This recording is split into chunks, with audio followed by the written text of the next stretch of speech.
Film dibuka dengan iring-iringan mobil tahanan yang hendak menuju pengadilan. Pimpinan tim yang bernama Hele tiba-tiba meminta mobil untuk dipinggirkan sejenak karena sang tahanan yang usianya masih sangat muda terkena serangan panik. Hele pun menenangkan pemuda itu kalau semua akan baik-baik saja. Entah dosa apa yang telah ia perbuat. Yang jelas saat mereka sudah sampai di pengadilan, terlihat ada banyak sekali massa yang melakukan demonstrasi. Hele langsung membawa pemuda itu untuk masuk ke dalam, tapi tiba-tiba seseorang tak dikenal langsung menembak kepalanya. Dari sini, film beralih dengan memperkenalkan kita pada seorang tahanan bernama Zaid. Sehari-harinya ia menghabiskan waktu di sana dengan bermain catur. Suatu ketika, Zaid melihat seorang tahanan muda yang akan dibuli oleh tahanan lainnya. Ia pun menghampiri mereka dan menyelamatkan pemuda itu dengan mengajaknya bermain catur. Saat Zaid melakukan ini, terlihat para tahanan lain tak ada yang berani mengusiknya.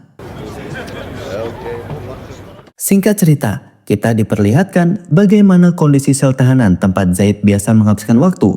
Dari foto yang ada di dinding, kita bisa menduga kalau itu adalah foto dari putranya. Beberapa saat kemudian, seorang sipir datang untuk memberitahu kalau ayah Zaid baru saja tiba untuk menjenguknya. Zaid pun tanpa curiga langsung ke ruang jenguk, tapi ternyata yang datang bukanlah ayahnya, melainkan Hele yang ingin berbicara sesuatu. Sana. Dalam pertemuan itu, Hele bertanya apakah Zaid mengetahui seorang kepala gangster yang bernama Mudir. Ia diketahui baru saja menampakkan diri dan mulai merekrut banyak sekali anak muda. Pada intinya, Hele ingin Zaid menyusup ke dalam kelompok Mudir dan menghabisinya. Sebagai balasan, Zaid akan dibebaskan dan namanya akan dibersihkan. Mendengar hal itu, Zaid tanpa ragu langsung menolak. Bergabung dengan gangster adalah sesuatu yang sangat beresiko, apalagi ia juga sudah mendengar kalau Hele baru saja gagal melindungi seorang tahanan.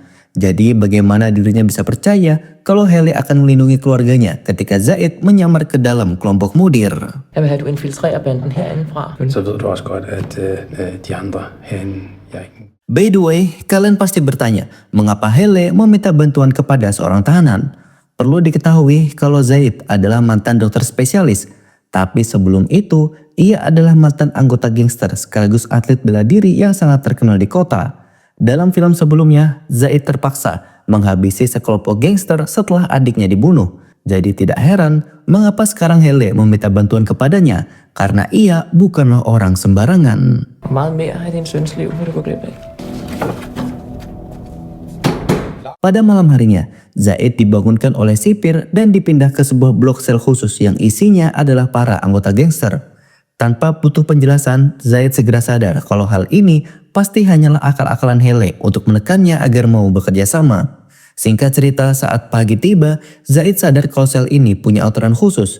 Para napi di sini boleh mengunjungi sel napi lainnya, sehingga cepat atau lambat ia pasti akan kedatangan tamu. Lad os lige se, hvad du har. Jeg har du ikke nogen lækkerier til os? Hvad hedder du? Ved du ikke, hvad en fuck han sagde, eller hvad? Fuck, den er fed, mand. Den er god nok, den der, faktisk. Saat siang hari tiba, Zaid datang ke wartel untuk menghubungi mantan istrinya dan memohon agar diizinkan untuk berbicara dengan putranya yang bernama Noah. Kebetulan hari itu adalah hari ulang tahunnya, tapi sayang sampai waktu telepon habis, sang anak tak kunjung mau berbicara dengan ayahnya. Jeg har virkelig bare brug for at høre en stemme. Må jeg gerne det? Noah, kom lige. Nora, tillykke med fødselsdagen. Kan du sige hej, Nora? Saat kembali ke sel, Zaid mulai merenungi nasib keluarganya jika ia terlalu lama di penjara. Tawaran Hele, meski sangat berisiko, sepertinya juga layak untuk dijalankan. Bagi Zaid, Noah adalah segalanya. Dan hari itu, ia akhirnya menerima tawaran dari Hele. Dengan syarat, setelah misi selesai, Hele tak boleh melibatkannya untuk melakukan misi apapun. Hvis jeg gør det her, ikke mere fængselstid. Ikke flere opgaver. Ingenting. Det får du. Untuk bisa masuk ke dalam kelompok Mudir, Hele memberikan Zaid sebuah cara. Di dalam penjara ini, Zaid harus bisa menarik perhatian seorang napi bernama Adil. Ia adalah kaki tangan Mudir yang bertugas merekrut para mantan napi untuk bergabung ke dalam kelompoknya. Singkat cerita, Zaid pun langsung menjalankan siasat dari Hele dan kebetulan sore itu, ia melihat ada 3 orang gangster yang sebelumnya bertamu ke kamarnya. Dengan santai, Zaid pun menghampiri mereka dan langsung membunuhnya.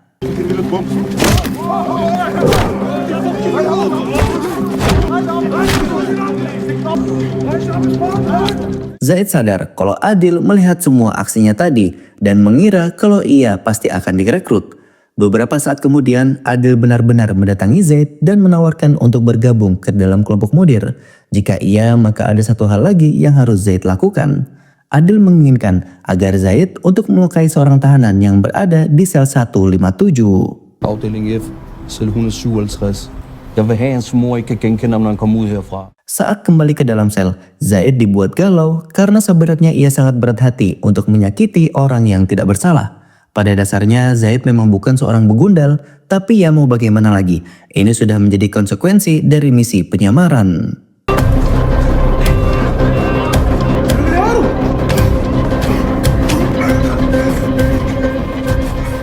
Singkat cerita, Zaid akhirnya dibebaskan setelah Adil memberinya kepercayaan.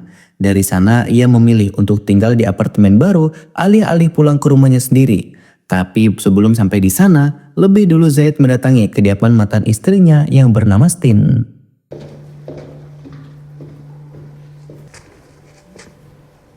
Kan vi snakke ude bagved måske? Sebagai informasi, Stin sudah menikah dengan pria lain dan kini sedang dalam kondisi hamil tua. Tujuan Zaid mendatangi kediaman Stin bukanlah untuk mengajaknya rujuk, melainkan memohon agar diizinkan untuk bertemu dengan putranya meski hanya sebentar.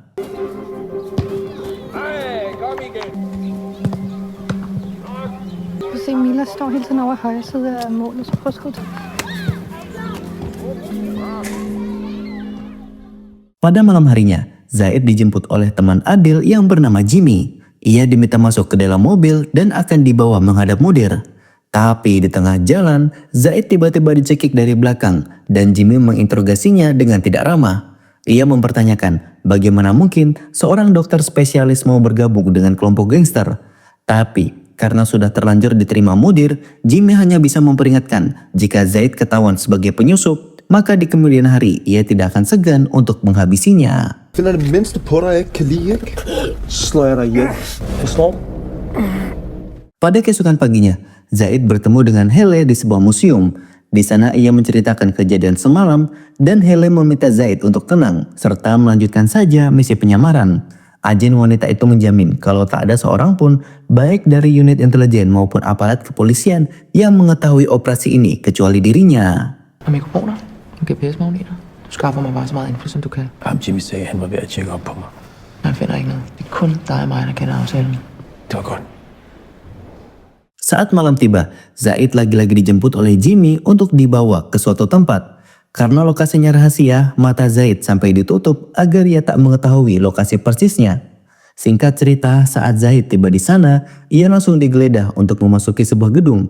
Situasi ini sebenarnya menempatkan Zaid di antara hidup dan mati karena ternyata ia diam-diam memasang alat penyadap. Tapi untung saja saat diperiksa, alat penyadap itu malah nyangkut di baju. Stop i trøjen. Yalla, stop i trøjen. Kom nu. Selesai diperiksa, Zaid ternyata diminta untuk mengobati salah satu anggota mereka yang baru saja terkena tembakan. Terlihat Mudir juga ada di sana untuk mengawasi Zaid. Masalahnya adalah Zaid sudah lama tidak melakukan operasi sehingga ia membutuhkan suasana yang tenang. Awalnya, permintaan Zaid untuk menyuruh semua anggota keluar ditentang dengan keras oleh Jimmy. Tapi tiba-tiba Mudir mengabulkan permintaannya karena ia sangat paham mengapa Zaid membutuhkan ketenangan. Jeg bliver. Det er min bror, det der. Singkat cerita, operasi pun selesai dilakukan. Hal itu berhasil menarik perhatian Mudir dan bahkan ia sendiri yang mengantarkan Zaid untuk pulang. Sepanjang perjalanan, Mudir sangat berterima kasih kepada Zaid karena berkat bantuannya, adiknya yang tadi bisa diselamatkan. Så tak for det. Selv tak. Saat di rumah, Zaid mendapatkan pelajaran yang berharga. Kewajibannya untuk membawa mikrofon benar-benar sangat berisiko. Alhasil, ia pun memasukkan alat perekam ke dalam jaketnya lalu menjahitnya dari luar.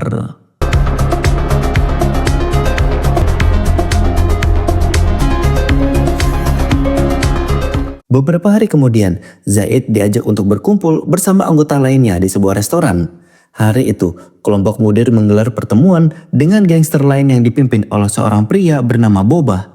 Ia adalah seorang yang telah menembak kaki adik Mudir kemarin karena kedapatan menjual barang haram di wilayahnya. Dalam momen inilah kita bisa paham mengapa Mudir menjadi ketua gangster yang benar-benar sangat ditakuti. Karena sekalipun berparas lembut, ia adalah sosok yang penuh dengan intrik dan juga strategi. Du skal være rigtig glad for, at du ramte dårligt. De rykkede på mig, Mudir. De rykkede på mig, og du vil ikke svare igen? Hold din fucking kæft, mand! Er jeg svag? Sig det en gang til! Sig det, jeg er svag. Jeg kan ikke høre, hvad du siger. Har du glemt, hvem du fucking snakker til? Pada malam harinya, Zaid dilibatkan oleh Jimmy untuk mengambil beberapa paket barang haram yang diselundupkan lewat pelabuhan. Dalam misi kali ini, Zaid ditugaskan bersama anggota lain yang bernama Rashid. Awalnya, semua misi berjalan lancar. Rashid dapat mengambil paket lebih dulu dan pergi dari sana. Namun saat tiba giliran Zaid, tiba-tiba dia diserang oleh beberapa orang yang tak dikenal.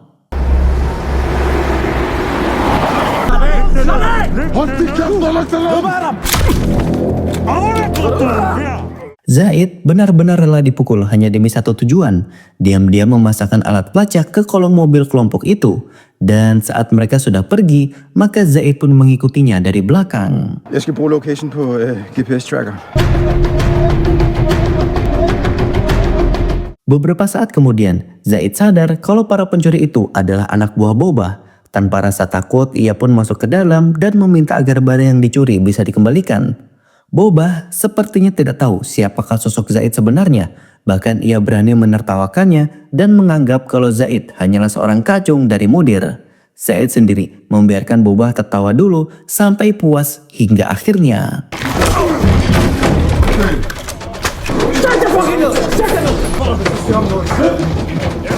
Aksi Zaid tadi benar-benar tidak diduga oleh Bobah. Sekarang semua anak buahnya mencoba mencegah Zaid agar ia tidak bisa kabur. Tapi bukan Zaid namanya kalau tidak nekat. Dengan segenap keberanian, ia pun melakukan parkour agar bisa sampai bawah dan melarikan diri.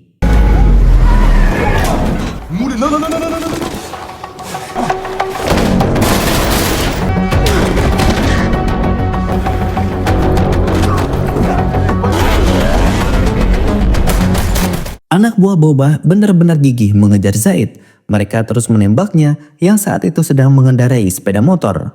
Meski sudah berusaha melaju kencang, pada akhirnya Zaid harus terjatuh setelah motornya meledak akibat terus-menerus terkena tembakan.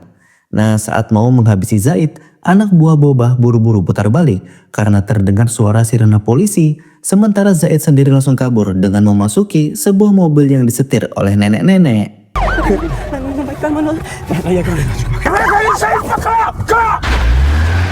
Zaid akhirnya tiba di markas.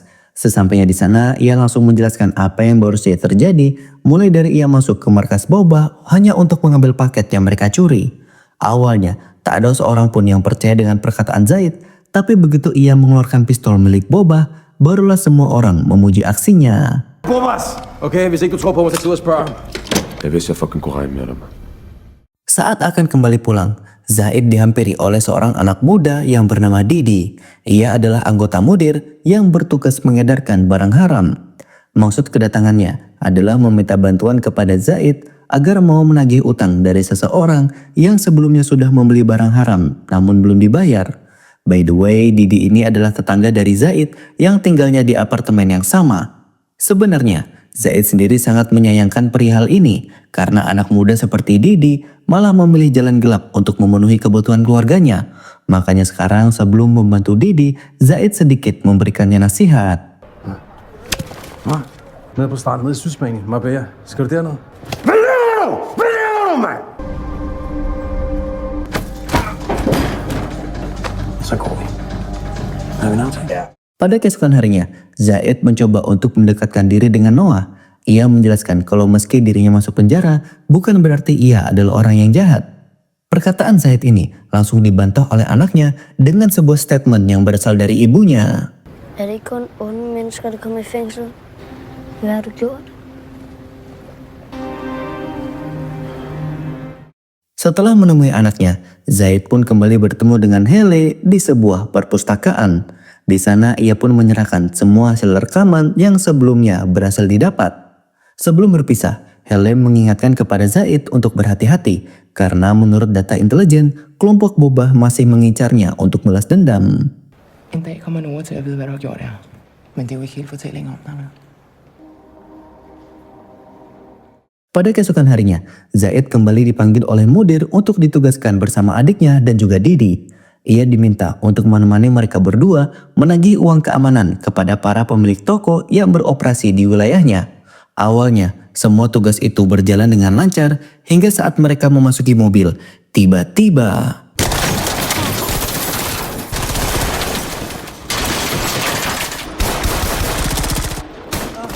serangan tadi membuat adik kandung Mudir yang bernama Nasar langsung tewas di tempat, sementara Zaid dan juga Didi mencoba untuk bertahan. Di saat yang sama, Hele yang kebetulan berada di lokasi langsung menghubungi unit patroli di dekatnya untuk segera merapat.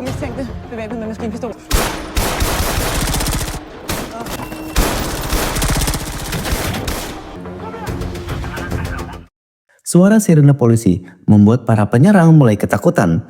Hal ini memberikan Zaid dan Didi kesempatan untuk kabur dari sana. Mereka pun memasuki sebuah toko dan para penyerang rupanya masih terus mengejar. Nah, karena tak mau Didi kenapa-napa, Zaid pun meminta anak muda itu untuk kabur duluan lewat pintu belakang, sementara ia akan menahan musuh.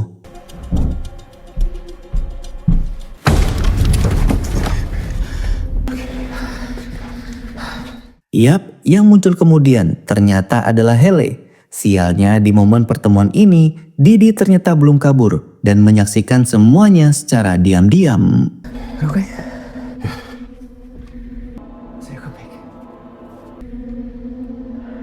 Pada keesokan harinya, Jimmy melaporkan kepada Mudir kalau ia telah berhasil membunuh orang yang menyebabkan Nasar tewas. Namun, akibat kejadian kemarin, semua penyamaran Zaid menjadi agak terganggu. Para gangster sadar ada banyak sekali kejanggalan atas peristiwa tersebut, di mana mereka sekarang menemukan ada banyak sekali alat pelacak di mobil yang biasa Mudir naiki, dan tentunya alat itu sebenarnya dipasang oleh Zaid secara diam-diam. Belum lagi, kemunculan polisi secara tiba-tiba di lokasi membuat mereka pun berspekulasi apa jangan-jangan dari awal semua ini sudah direncanakan. Saat tubuhnya tak kuasa menahan tremor, Zaid memutuskan untuk pulang saja. Tapi saat akan turun tangga, Mudir malah mengajaknya untuk pergi ke suatu tempat.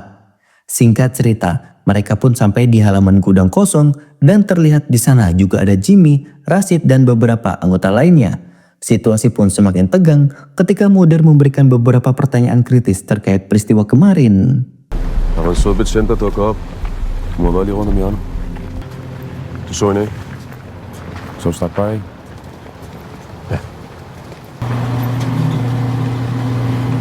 Gudang yang mereka datangi ternyata adalah ruang interogasi dan Zaid benar-benar sudah pasrah akan nasibnya. Tapi ketika ia sudah menyerahkan nasibnya pada semesta, ternyata orang yang dicurigai berkhianat adalah Rashid dan Zaid sendiri diminta oleh Mudir untuk ikut menginterogasinya. Kig på mig. Jeg har ikke sagt noget. Hvad er det overfor mig? Jeg har ikke sagt noget. Sepanjang interogasi, Zaid benar-benar merasa bersalah kepada Rashid. Pemuda itu disiksa habis-habisan hingga ia akhirnya mengakui jika dirinya lah yang telah membocorkan informasi kepada kelompok Boba. Hal itu ia lakukan dengan terpaksa karena ibunya sekarang sedang disandra oleh mereka.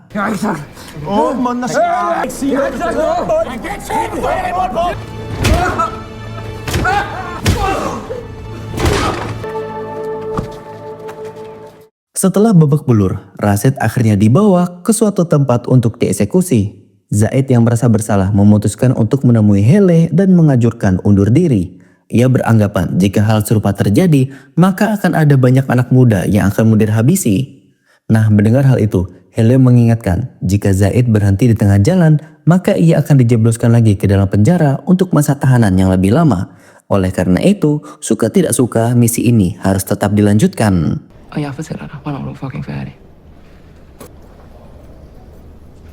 Berpindah ke Mudir yang saat ini ternyata diam-diam sedang menginterogasi Didi. Ia merupakan sosok yang dicurigai karena tak kunjung muncul setelah peristiwa kemarin. Ia meminta Didi untuk menceritakan apa yang Didi ketahui dengan sejujur-jujurnya. Jika tidak, maka ibunya akan dihabisi. Nah, karena tak punya pilihan lain, Didi pun akhirnya membocorkan persekongkolan Zaid dengan seorang anggota polisi. Vi tog ind for den parken. Og så tog vi tilbage til bilen, og så, men jeg vidste, at tog sig et mod af bilen, og så splitter vi ad. Pada keesokan harinya, terlihat Zaid yang sedang menghabiskan waktu bersama putranya. Hubungan ayah dan anak ini semakin baik seiring dengan pendekatan persuasif yang Zaid lakukan. Tapi sayang, kebahagiaan keduanya tak berlangsung lama karena saat dalam perjalanan pulang, tiba-tiba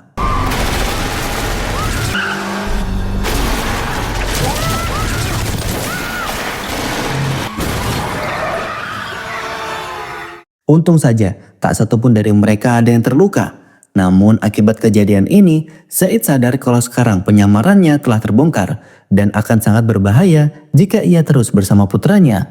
Oleh karena itu, Zaid pun mengucapkan salam perpisahan dan meminta agar Noah tak melupakannya sebagai seorang ayah, meskipun setelah ini mereka mungkin tidak akan bertemu kembali.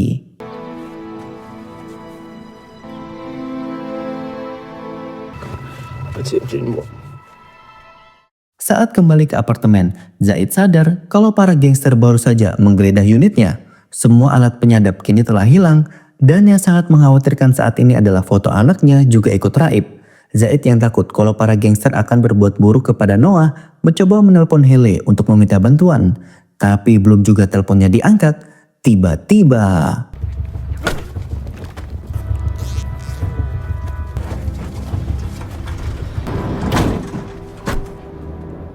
singkat cerita, Zaid dibawa ke gudang interogasi kemarin. Jimmy lalu meminta Zaid untuk berbicara dengan Mudir lalu menjelaskan semuanya. Mudir bilang kalau ia akan menyiksa Zaid sampai puas lalu akan mengeksekusinya sama seperti Rashid. Setelah itu, barulah mantan istri dan anaknya akan dibuat menyusul. Du skal ikke ligge på. Du skal ikke ligge på. Mudir, jeg beder dig, du må ikke komme noget. Det er mellem dig og mig. Gør, hvad du vil med mig. Du må ikke komme noget. Mudir!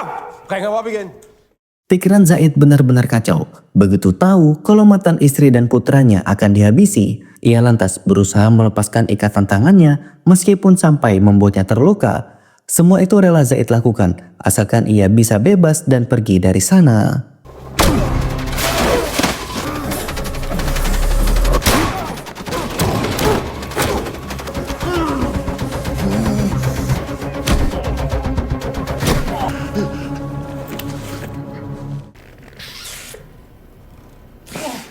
Setelah berhasil kabur, Zaid mendatangi markas Mudir untuk mencari sang ketua gangster. Semua orang yang menghalanginya pasti akan dihabisi dan kebrutalan Zaid membuat anggota gangster yang berusia muda langsung takut dan memilih untuk pergi.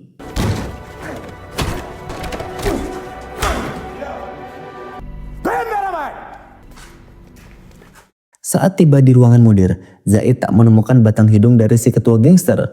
Ia hanya menemukan foto Noah dan terus memperhatikannya. Nah, ketika perhatian Zaid teralihkan, disitulah Mudir muncul dan menembaknya dari belakang.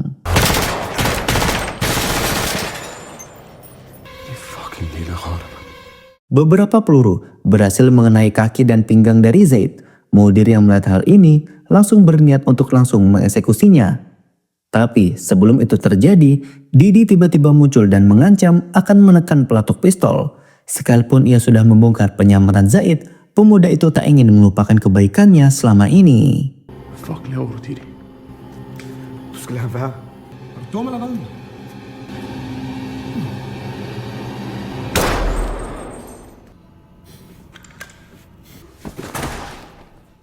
Setelah Mudir berhasil dihabisi, Zaid segera menyuruh Didi untuk pergi dan berpesan kalau ke depan jangan sampai ia terlibat lagi ke dalam dunia kriminal. Tak lama kemudian suara sirine mulai terdengar dan Zaid kini memutuskan untuk juga pergi dari sana. Tamat, film pun akhirnya selesai. Terima kasih buat kalian yang sudah menonton video ini sampai akhir. Mimin minta maaf jika ada salah kata dan salah ucap. Sampai jumpa di video berikutnya dan salam barbarian.